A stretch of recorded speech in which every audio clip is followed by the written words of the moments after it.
श्री कृष्ण कहते हैं, जब हम अपने कर्मों को भगवान के लिए करते हैं तो हमें भगवान की कृपा मिलती है। कर्म करने के लगे रहो, फल की चिंता मत करो। जब आप सच्चे मन से किसी काम में लगते हैं तो आपको सफलता मिलती है। जीवन का मकसद सिर्फ सुख और संतोष नहीं होता, बल्कि सेवा और समर्पण भी है। अपने कर्मों को बिना आकर्षण और द्वेष के करो, फिर तुम शांति पाओगे। भगवान में विश्वास रखो और उसकी मार्ग पर चलो, वह तुम्हारे साथ है। कभी भी हार नहीं मानना चाहिए, क्योंकि हार सिखाती है और जीत सिखाती है। अपने आप को समर्पित करो और अपने उद्देश्य की प्राप्ति के लिए संघर्ष करो। सच्चे मन से काम करने से हम अपनी सारी दुखों से मुक्त हो सकते हैं। जब आप भगवान की भक्ति करते हैं और सच्चे मन से काम करते हैं तो जीवन में सफलता मिलती है। ये मोटिवेशनल उदाहरण है जो कृष्ण भगवान के जीवन और उपदेश से प्रेरित है। यह उदाहरण आपके जीवन में सफलता प्राप्त करने के लिए प्रेरित कर सकते हैं। जीवन में समस्याएं और चुनौतियां आती रहती है। सच्चाई से सामना और समस्याओं का सामना करने की क्षमता विकसित करें।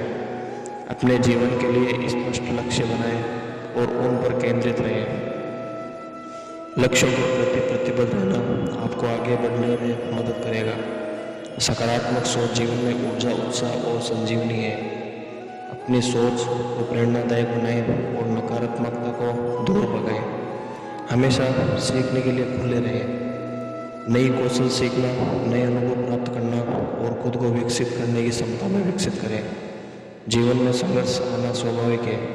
संघर्षों का सामना करने की बजाय हार मानने का कोई सोचना नहीं चाहिए। इन संघर्षों से आप अपनी शक्तियों को पहचान सकते हैं। परिवार और मित्रों के साथ मजबूत संबंध बनाए रखना जीवन को सजीव और संवेदनशील बनाना है। दूसरों की सेवा में समय बिताना और सहायता करना आत्मसंतुष्टि और शक्तियों का स्रोत है। अपनी आत्मा से संवाद करें, अपने लक्ष्यों और मूल्यों के प्रति प्रतिबद्ध रहें। यह आपको आत्मज्ञान और स्थिरता प्रदान करेगा। जीवन का सबसे महत्वपूर्ण अंश है कि हमें खुद को समझना है, अपने लक्ष्य को पहचानना है और उनकी प्राप्ति के लिए कठिन परिश्रम करना है। मोटिवेशन जीवन को सफल बनाने की कुंजी है, जो हमें जीवन की हर मुश्किल में आगे बढ़ने में मदद करती है। जीवन से जुड़ी ऐसी कहानी हम आपको सुनाते हैं, ध्यान से सुनिएगा और वीडियो को लाइक, कमेंट, सब्सक्राइब जरूर कर देना। एक गरीब आदमी था। एक दिन वह राजा के पास गया और बोला, महाराज, मैं आपसे कर्ज मांगने आया हूँ। कृपा करके मुझे 5,000 रुपये दें। मैं 5 वर्ष में अंदर आपको रुपये वापस कर दूंगा। राजा ने उसकी बात पर विश्वास कर उसे 5,000 रुपये दे दिए। 5 वर्ष बीत जाने के बाद भी जब उस व्यक्ति ने राजा के 5,000 रुपये नहीं लौटे तब राजा को मजबूरन उसके घर जाना पड़ा, लेकिन वह व्यक्ति नहीं मिला। जब भी राजा वहाँ जाता, बहाना बनाकर उसे वापस भेज दिया जाता। एक दिन फिर राजा उस व्यक्ति के घर गया। वह और कोई तो नहीं दिखा, एक छोटी लड़की बैठी थी। राजा ने उससे पूछा, तुम्हारे पिताजी कहाँ हैं? लड़की बोली, पिताजी स्वर्ग का पानी रोकने गए हैं। राजा ने फिर पूछा, तुम्हारा भाई कहाँ है? लड़की बोली, बिना झगड़ा के झगड़ा करने गए हैं। राजा के समझ में एक भी बात नहीं आ रही थी, इसलिए मैं फिर पूछता, तुम्हारी माँ कहाँ है? लड़की बोली, माँ 1 से 2 करने गई है। राजा उसके इन उलझुल जवाब से खींच गया। वह गुस्से में पूछता है, और तुम यहाँ बैठी क्या कर रही हो? लड़की हंसकर बोले, मैं घर बैठी संसार देख रही हूँ। राजा समझ गया कि लड़की उसकी किसी भी बात का सीधा जवाब नहीं देगी, इसलिए उसे अभी इससे इन बातों का मतलब जानने के लिए प्यार से बतियाना पड़ेगा। राजा ने चेहरे पर प्यार से मुस्कान लाकर पूछा, बेटी, तुमने तो अभी मेरे सवालों के जवाब दिए हैं, उनका मतलब क्या है? मैं तुम्हारी एक भी बात का मतलब नहीं समझ सका। तुम मुझे सीधे सीधे उनका मतलब समझो। लड़की ने भी मुस्कुरा कर पूछा, अगर मैं सभी बातों का मतलब समझा दूं तो आप मुझे क्या देंगे? राजा के मन में सारी बातों को जानने का तीव्र उत्कंठा थी। वह बोला, जो मांगोगी वह दूंगा। तब लड़की बोली, आप मेरे पिताजी का सारा कर्ज माफ कर देंगे तो मैं आपकी सारी बातों का अर्थ बता दूंगी। राजा ने कहा ठीक है, मैं तुम्हारे पिताजी का सारा कर्ज माफ कर दूंगा, अब तो सारी बातों का अर्थ समझा दो। लड़की बोली महाराज, मैं आपको सारी बातों का अर्थ नहीं समझा सकती, कृपा कर आप कल आए, कल मैं जरूर बता दूंगी। राजा अगले दिन फिर उस व्यक्ति के घर गया। आज वहाँ सभी लोग मौजूद थे और वह आदमी, उसकी पत्नी, बेटा और बेटी भी थे। राजा को देखते ही लड़की पूछी, महाराज आपको अपना वचन याद है ना? राजा बोला, हाँ मुझे याद है, तुम अगर सारी बातों का अर्थ बता दो तो मैं तुम्हारे पिताजी का सारा कर्ज माफ कर दूंगा। लड़की बोली, सबसे पहले मैंने यह कहा था कि पिताजी स्वर्ग का पानी रोकने गए हैं। इसका मतलब यह था कि वर्षा हो रही थी और हमारे घर की छत से पानी टपक रहा था। पिताजी पानी रोकने के लिए छत को छा बना रहे थे, यानी वर्षा का पानी आसमान से गिरता है तो हम लोग तो यही मानते हैं कि आसमान में ही स्वर्ग है। बस पहली बात का अर्थ यही है। दूसरी बात मैंने कही थी, भैया बिना झगड़ा के झगड़ा करने गए। इसका मतलब था कि वे रेंगनी से कांटे को काटने गए थे। अगर कोई भी रेंगनी से कांटे काटेगा तो उसके शरीर में जहाँ तक कांटे कट गए जाएंगे, यानी झगड़ा नहीं करने पर भी झगड़ा होगा और शरीर पर खरोंच आएंगी। राजा उसकी बातों से सहमत हो गया। वह मन ही मन उसकी चतुराई की प्रशंसा करने लगा। उसने उत्कृष्टता के साथ पूछा, और तीसरी चौथी बात का मतलब बेटी? लड़की बोली, महाराज तीसरी बात मैंने कही थी कि माँ 1 से 2 करने गई है। इसका मतलब था कि माँ अरहर दाल को पिसाने, यानी उसे 1 को 2 कराने गई थी। अगर साबुत दाल को पिसा जाए तो 1 दाने का 2 भाग हो जाता है, यानी यही था 1 का 2 करना। यही चौथी बात। तो उस समय मैं भात बना रही थी और उसमें एक चावल निकाल कर देख रही थी कि भात पूरी तरह पका हुआ है कि नहीं। इसका मतलब है कि मैं एक चावल देखकर ये जान जाती हूँ कि पूरा चावल पका है या नहीं। अर्थात चावल के संसार को मैं घर बैठे ही देख रही थी। यह कहकर लड़की चुप हो गई। राजा सारी बातों का अर्थ जान चुका था। उसे लड़की की बुद्धिमानी भारी बातों से आश्चर्य में डाल दिया था। फिर राजा ने कहा, बेटी तुम तो बहुत चतुर हो, पर एक बात समझ में नहीं आई है कि सारी बातें तो तुम मुझे कल ही बता सकती थी, फिर तुमने मुझे आज क्यों बुलाया?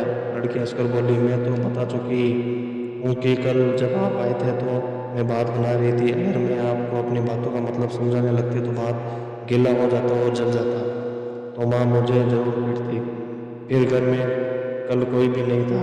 अगर मैं इनको बताती कि आपको कर्ज माफ़ कर दिया है तो मेरी बात का विश्वास नहीं करते।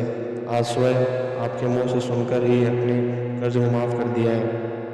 जहाँ इन्हें विश्वास हो जाएगा कि वह खुशी भी होगी। राजा लड़की की बात सुनकर बहुत प्रसन्न हुआ। उसने अपने गले से मोतियों की माला निकाल कर उसे देते हुए कहा कि बेटी है तो लो अपनी चतुराई का पुरस्कार। तुम्हारे पिताजी का कर्ज तो मैंने माफ़ कर चुका हूँ। अब तुम्हें या तुम्हारे घर वालों को मुझसे बहाना नहीं बनाना पड़ेगा। अब तुम लोग निश्चित होकर रहो। अगर फिर भी किसी चीज़ की ज़रूरत हो तो बेझिझक होकर मुझसे कहना। इतना कहकर राजा लड़की को आशीर्वाद देकर चला गया। लड़की के परिवार वालों ने उसे खुशी से गला लगा लिया। जीवन का नज़रिया हमारे जीवन के तरीके को समझने और उसको मूल्यांकन करने की दृष्टि से है। यह हमारी सोच को, विश्वास, मूल्यों और धार्मिक या नैतिक मान्यताओं को प्रभावित करता है। जीवन का नज़रिया हमारे व्यक्तिगत और सामाजिक विकास में महत्वपूर्ण भूमिका निभाता है। सकारात्मक नज़रिया रखना सीखना महत्वपूर्ण है। किसी भी परिस्थिति में अच्छाई की तलाश करना और हर दिन को एक नए संगीन दृष्टिकोण से देखना, यह जीवन को सकारात्मक बनाना है। अपनी गलतियों को स्वीकार करना और खुद को ऐसा स्वीकार कराना कि हम अद्वितीय और मूल्यवान हैं, यह आत्मसमर्पण का परिचय देता है। जीवन का नज़रिया संकल्प और आत्मनिर्भरता और बढ़ाने के बजाय हमें आगे बढ़ने के लिए उत्साहित करना चाहिए। जीवन के नज़रिए में सामाजिक न्याय, सामाजिक अधिकार और सामाजिक समानता की दृष्टि से देखना चाहिए। दूसरों की भावनाओं और दर्द को समझने और समर्थन प्रदान करना भी महत्वपूर्ण नज़रिया है। जीवन के नज़रिए में संतुलन बनाए रखना चाहिए। काम और व्यक्तिगत जीवन, आत्मसमर्पण और सामाजिक सेवा में बीच संतुलन बनाए रखना जरूरी है। जीवन का नज़रिया विकासशील सोच को बढ़ावा देना चाहिए। हमेशा नई चीज़ें सीखने की भावना रखना जरूरी है। जीवन को नियंत्रित करना और खुद पर काबू रखना और संतुलन बनाए रखना भी एक महत्वपूर्ण नज़रिया है। जीवन का यह नज़रिया हमें जीवन को समझने में मदद करता है, हमें दूसरों के साथ अच्छे संबंध बनाए रखने में मदद करता है और हमें अधिक संपूर्णता और संवेदनशीलता की ओर ले जाता है। मनोबल और सहज संजीवनी है जो आपको आगे बढ़ने में मदद करता है। आत्मविश्वास और सकारात्मक मानसिकता सफलता की कुंजी हो सकती है। सफलता का मूल कारण एक स्पष्ट और मोटिवेशन भरा लक्ष्य हो सकता है। आपके पास जानकारी और कौशल हो सकते हैं, लेकिन उनका सही दिशा में उपयोग करने के लिए एक लक्ष्य की आवश्यकता होती है। सफलता के लिए प्रतिबद्धता और मेहनत आवश्यक है। यह मेहनत संघर्ष और निरंतर प्रयासों का मानसिक तौर पर स्थित या स्थिर रूप से अनुसरण करने की क्षमता को सूचित करता है। अपने क्षेत्र में योग्यता विकसित करना महत्वपूर्ण है। योग्यता और विशेषज्ञता आपको अपने क्षेत्र में सफलता प्राप्त करने में मदद करती है। सफलता प्राप्त करने के लिए समस्त सामर्थ्य और कौशलों का सही संयोजन आवश्यक होता है, जिसमें सामाजिक, आर्थिक और व्यक्तिगत पहलुओं की देखभाल शामिल होती है। अकेले सफलता पाना बहुत कठिन हो सकता है, इसलिए सहयोग भी महत्वपूर्ण हो सकता है। सहयोगी मार्गदर्शन और समर्थन सफलता की दिशा में मदद कर सकते हैं। सफलता का मूल कारण व्यक्ति के लक्ष्यों, प्राथमिकताओं और संदर्भ के आधार पर बदला सकता है, लेकिन ये उपरोक्त कारण आमतौर पर सफलता की दिशा में महत्वपूर्ण भूमिका निभाते हैं। सफल व्यक्ति में संकल्प और संघर्ष की भावना होती है। वह कठिनाइयों का सामना करने के लिए तैयार रहता है और हालातों के खिलाफ नहीं हारता। सफल व्यक्ति में अपने लक्ष्यों के प्रति पूर्ण समर्पण और मेहनत की भावना होती है। वह नियमित रूप से मेहनत करता है और अपनी समय समय पर प्रशिक्षण करता रहता है। सफल व्यक्ति अकेले ही नहीं बल्कि अपने समाज में भी सहायता पहुंचाता है। वह अपने समाज में योगदान करने के लिए समर्थ होता है और दूसरों की मदद करने की भावना रखता है। सफल व्यक्ति की सोच सकारात्मक होती है। वह आत्मविश्वास में भरा होता है और अपने अवस्थान के प्रति पूर्ण विश्वास रखता है। सफल व्यक्ति अपने अच्छे नेता होते हैं। वह दूसरों को प्रेरित करने में समर्थ होते हैं और समूह को एक साथ रखने की क्षमता रखते हैं। सफल व्यक्ति समय समय पर अपने आसपास की स्थितियों को समझने में समर्थ होते हैं, अन्य लोगों की भावनाओं का सम्मान करते हैं। सफल व्यक्ति अपने जीवन में संतुलन बनाए रखने के लिए संयमी होते हैं। वह अपनी आवश्यकताओं को समय समय पर संयमित रखते हैं। गुड लाइफ का मतलब व्यक्ति के लिए अलग अलग हो सकता है, क्योंकि यह व्यक्ति की व्यक्तिगत आकलन और मूल्यों पर निर्भर करता है। यह किसी के जीवन के संदर्भ और उनकी आवश्यकताओं से जुड़ा होता है। अच्छा जीवन स्वास्थ्य और कल्याण की दिशा में होता है। यह स्वाध्याय, आहार, नियमित व्यायाम और मानसिक स्वास्थ्य की देखभाल को शामिल कर सकता है। सामाजिक संबंध और परिवार की महत्वपूर्ण हिस्सा होते हैं। यह सप्ताहांत में समय बिताने, सबके साथ समय बिताने और अपने प्यार के साथ संबंध बनाने को शामिल कर सकता है। शिक्षा और ज्ञान आपके जीवन को सुधार सकते हैं और आपके करियर के माध्यम से सफलता प्राप्त करने में मदद कर सकते हैं। सफलता और व्यावसायिक उत्कृष्टता आपके जीवन में महत्वपूर्ण हो सकते हैं, क्योंकि ये आपके आर्थिक स्थिति को सुधार सकते हैं और आपके लक्ष्यों में पूर्ति की मदद कर सकते हैं।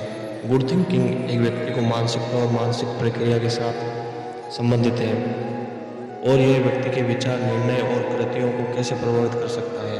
यह एक सकारात्मक और उत्कृष्ट मानसिकता को प्रोत्साहित करने और आवश्यक समस्याओं का सही तरीके से समाधान करने के लिए महत्वपूर्ण हो सकता है।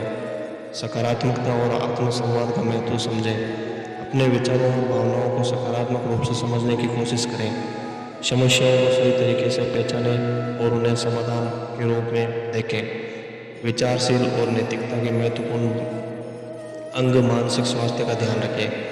ध्यान और मानसिक स्वाध्याय अभ्यास करें और स्ट्रेस को प्रबंधित करने के तरीके सीखें। नई जानकारी प्राप्त करने और नए कौशल सीखने में रुचि रखें। अपने बुद्धि को तेज करने के लिए पढ़ाई और अध्ययन को महत्व दें। दूसरों के साथ सहयोग करने के लिए खुले मन से आग्रह करें और सहयोग करें। हम ऐसे ही आपको बढ़िया बढ़िया बातें बताते रहेंगे, तो हमारे चैनल को लाइक, सब्सक्राइब जरूर करें।